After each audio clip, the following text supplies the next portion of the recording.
If you fix this engine, I'll marry you." Every mechanic froze. Even the hum of the ceiling fan seemed to stop. All eyes turned to the young woman standing with a wrench in her hand, her coveralls stained with oil. Amira's brows furrowed. "What did you just say?" The Arab man, tall, sharp-featured, draped in a spotless white thobe, leaned against his black Chevrolet. A smirk played on his lips. "You heard me. If you can fix this, I'll marry you."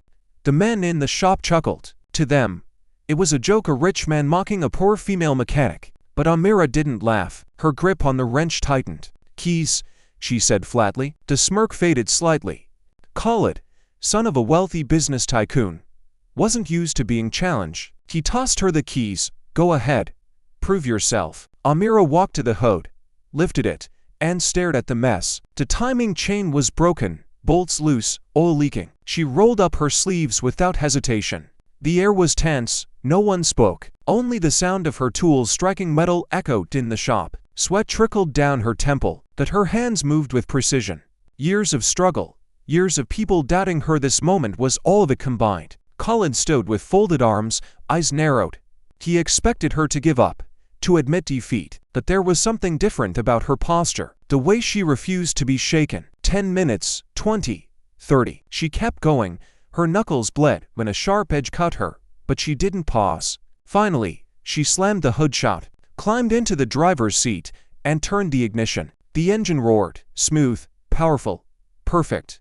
Gasps filled the room. The other mechanics exchanged stunned glances. Amira stepped out, wiped her hands on her jumpsuit, and looked straight at him. "It's fixed." Khalid's lips parted, but no words came out. For the first time, he looked unsettled. She had done what he thought impossible. "You," he muttered, "you actually did it." The men around burst into whispers. They remembered his words. "If you fix this engine, I'll marry you." Amira crossed her arms. "Well, do you still think this is a joke?" Khalid let out a low laugh, not mocking this time, but admiring. "No. I think you're remarkable." She turned to walk away. "Then stop wasting my time with childish baits. I fix cars, not egos." The next day, he returned. And the day after that, each time with some new excuse. A strange sound in the engine. A vibration in the wheel. Issues too small for a millionaire to notice, but he noticed, because it brought him back to her. Amira grew irritated. "Why are you here again?" she demanded one evening. He leaned against the counter. "Because I want to see you."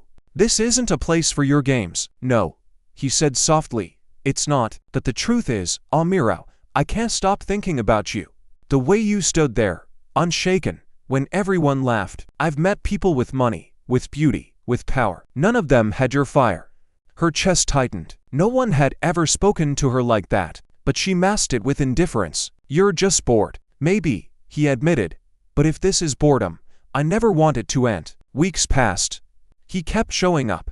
Sometimes he brought food for the workers. Sometimes he stood quietly, just watching her work. Slowly, the shop that once mocked now grew silent in respect.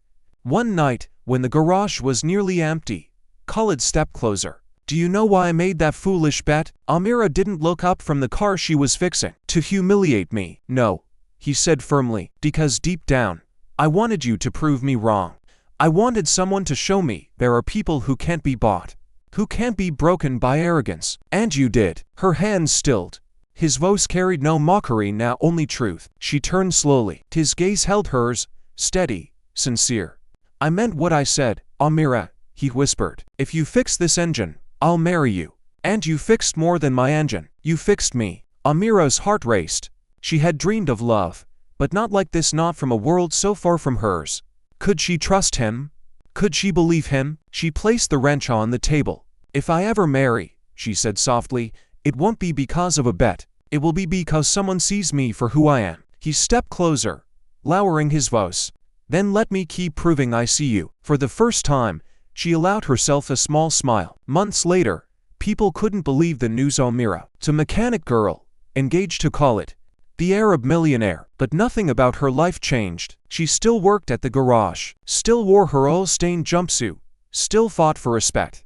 The only difference, every evening, the black Chevrolet pulled up, and Khalid stepped out. No longer mocking, no longer arrogant. He walked to her with quiet pride, carrying her favorite coffee, waiting for her shift to end. And sometimes, just to tease, he'd whisper the same words that started it all. "If you fix this engine, I'll marry you."